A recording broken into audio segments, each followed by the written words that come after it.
Sebelumnya perkenalkan, nama saya Adrianus Pratama dengan NIM 123 19148 dari jurusan Informatika Fakultas Teknik Industri UPN Veteran Jakarta. Nah, pada kesempatan kali ini saya ingin mempresentasikan sedikit mengenai hasil kerja praktik saya di perusahaan Rumah Web Indonesia. Sebelumnya saya ingin menjelaskan apa itu Rumah Web Indonesia. Rumah Web Indonesia merupakan perusahaan yang melayani jasa hosting yang didirikan pada tahun 2002 oleh Bapak Yusuf Nur Rahman selaku CEO Rumah Web Indonesia sekarang. Lalu di divisi tempat KP kami ditempatkan di divisi developer, di mana developer di sini bertugas untuk mengembangkan dan melakukan maintenance pada beberapa aplikasi di rumah web. Nah, untuk kantornya sendiri kami ditempatkan di daerah Demangan, kantor rumah web Demangan, yang merupakan juga tempat kantor developer serta technical support. Untuk job desk, karena di sini saya melaksanakan KP bersama teman saya Mas Ega, maka job desk saya sendiri itu untuk membuat desain sistem, membuat desain UI UX serta coding front end. Lalu untuk permasalahan yang dihadapi selama KP ini ya, itu ada beberapa masalah.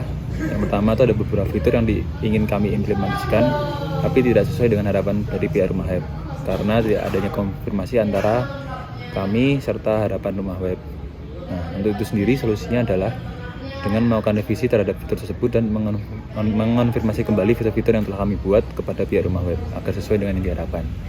Lalu untuk permasalahan yang kedua itu adalah jadwal kuliah yang bentrok terhadap jadwal kantor atau jam kerja kita. Nah, solusinya adalah dari kami memberikan permasalahan tersebut kepada rumah web, lalu dari rumah web memberikan sedikit solusi untuk mengikuti kuliah dan dibolehkan untuk pulang bila atau melakukan WFH untuk di hari tertentu. Lalu untuk data relasi ya, di sini kami dibimbing oleh Mas Isam. Dia adalah CIO atau Chief Information Officer sekaligus kepala dari kantor di sini. Lalu juga saya juga mengenal beberapa developer juga, yaitu Mas Gilang. Lalu juga beberapa technical support serta beberapa desainer yang berada di kantor ini. Lalu untuk daftar pengetahuan dan keterampilan yang dipelajari selama PSKP yaitu soft skill, ada time management, lalu teamwork, organisasi, dan komunikasi. Sedangkan hard skillnya itu untuk desain tampilan web atau UI UX, website, lalu pemrograman dengan bahasa pemrograman PHP, dan melakukan hosting website. Lalu untuk pengalaman uniknya, nah di sini jamnya sangat bebas sehingga kita bisa keluar atau masuk kantor bebas, tapi tetap harus menjawabkan tugas kita. Lalu juga jam istirahat itu juga bebas, jadi jika ingin makan mau minum juga bebas. Lalu juga kemarin pengalaman uniknya ya saat karena kami KP di saat lebaran juga, jadi terdapat diajak untuk buka bersama di Data Layar. Saya lanjutkan, ini adalah proyek yang kami buat yaitu sistem manajemen karyawan atau Sismakar. Dan untuk proyek kami sudah kami hosting, jadi bisa dilihat di URL ini yaitu Sismakar kprumahweb.my.id. Nah, sebelumnya kami membuat proyek ini tuh untuk harus login, username dan password. Teman, mari kita coba untuk bisa masuk ke sistem tanpa login. Ya, tidak bisa ya, maka akan muncul notifikasi yaitu Anda harus login untuk masuk sistem. Oke, kita login saja. Masukkan username admin, passwordnya 1234. Nah, inilah tampilan proyek yang telah kami buat. Di sini terdapat beberapa card dan dashboard juga. Ini judul sistem kami, manajemen karyawan. Lalu ada announcement. Announcement itu untuk menunjukkan nanti karyawan-karyawan yang telah berhenti masa kerjanya. Nanti akan muncul. Lalu ada about ini adalah beberapa sedikit deskripsi lah mengenai perusahaan kami, yaitu Rumah Web Indonesia. Lalu juga ada organization structure, di mana muncul foto-foto dan jabatan serta nama petinggi-petinggi Rumah Web. Ini ada CEO-nya Mas Yusuf Nur Rahman, di sini istrinya, Mas Isam sebagai pembimbing kami lapangan, serta petinggi-petinggi lain. Kembali lagi, lalu juga ada beberapa card. Ini untuk menampilkan jumlah karyawan di dalam data karyawan, karyawan tetap, karyawan kontrak, dan karyawan magang. Bisa dilihat juga detail reportnya, seperti ini. Lalu di bawahnya terdapat diagram yang bisa menunjukkan juga total karyawannya, nanti per karyawan juga muncul di sini, serta jabatannya. Lalu kita coba masuk ke semua karyawan. Nah, ini nanti tabel ini menunjukkan semua karyawan, entah itu magang, tetap, dan lain-lainnya. Ini terdapat, bisa dilihat tabelnya ini. Lalu coba kita tambah karyawan, kita coba isi. Kita masukkan nama, kita milih divisinya, lalu jabatannya apa.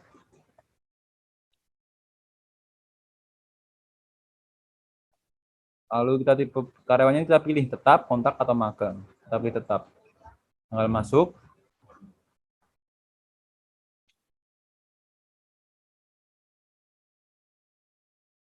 Dan juga ada email, nomor telepon karyawan, kita alamat rumahnya.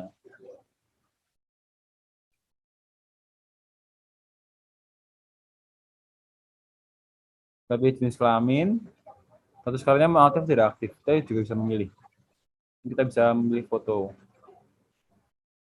Kita coba memilih foto.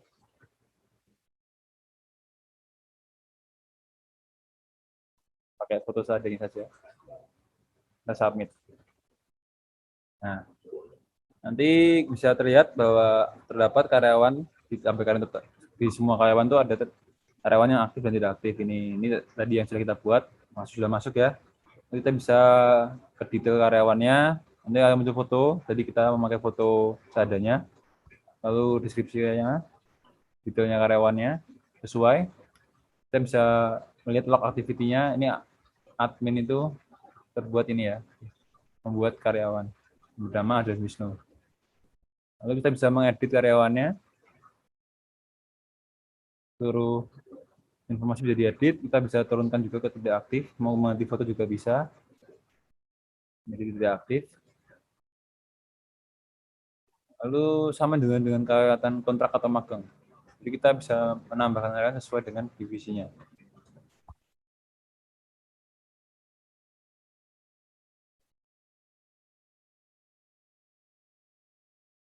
Magang,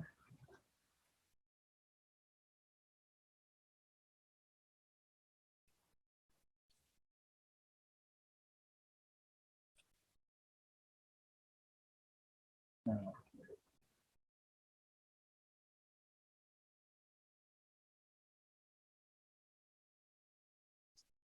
pilih foto,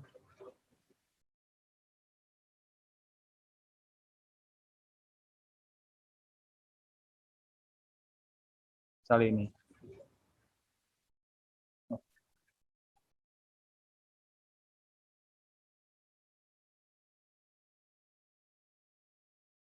Pakai foto seadanya.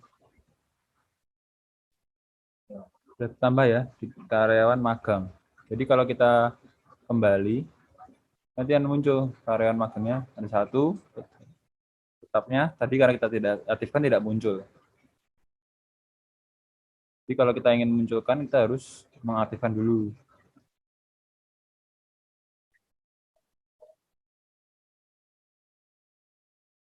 Aktifkan. Kalau kita aktifkan, nanti muncul di sini. Nah, lalu itu dari fungsi untuk karyawannya.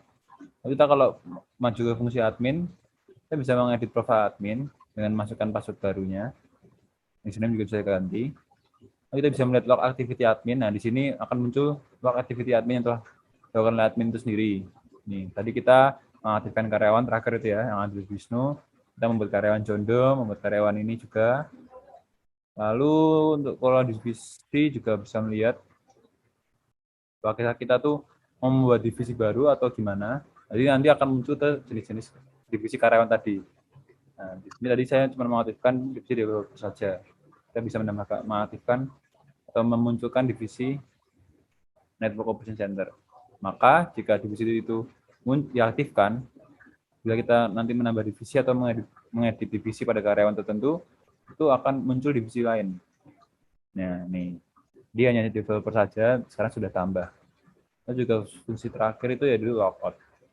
Nah, itu sedikit penjelasan project yang kami buat. Lalu lanjut ke timeline. Ini adalah timeline atau timetable dari KP kami lakukan di rumah web. Terlihat kami melakukan KP, menjalankan KP selama 2,5 bulan. Nah, di sini kami pertama kali yaitu tanggal 1 Maret hingga 2 itu perencanaan, lalu pembuatan DFD berjalan dari tanggal 4 sampai tanggal 8 Maret. Sedangkan untuk pembuatan desain sistem itu selama tanggal 9 sampai 11 Maret, perancangan database dari 14 sampai 16 Maret, desain mockup dari 17 sampai 21 Maret, desain UI UX dari 22 sampai 28 Maret, pembuatan database itu dari 29 Maret sampai 30 Maret. Untuk pengundian program sendiri dari 31 Maret hingga 25 April. Nah, testingnya kami lakukan selama 2 hari, dari 26 sampai 27 April, dan sisanya itu untuk maintenance. Nah, untuk sedikit informasi, kami juga melakukan konsultasi dengan pembimbing lapangan itu setiap akhir waktu kerja. Sehingga setiap hari Jumat kami selalu melaporkan selama seminggu itu kami membuat apa, serta jika seperti ini, perencanaan selesai, pembuatan DFD selesai pada hari tanggal 8, dan tanggal 11, pada setiap akhir project atau tugas yang kami lakukan itu, sesuai tanggalnya kami akan melaporkan kepada pembimbing lapangan. Mungkin itu presentasi dari saya. Sekian dan terima kasih.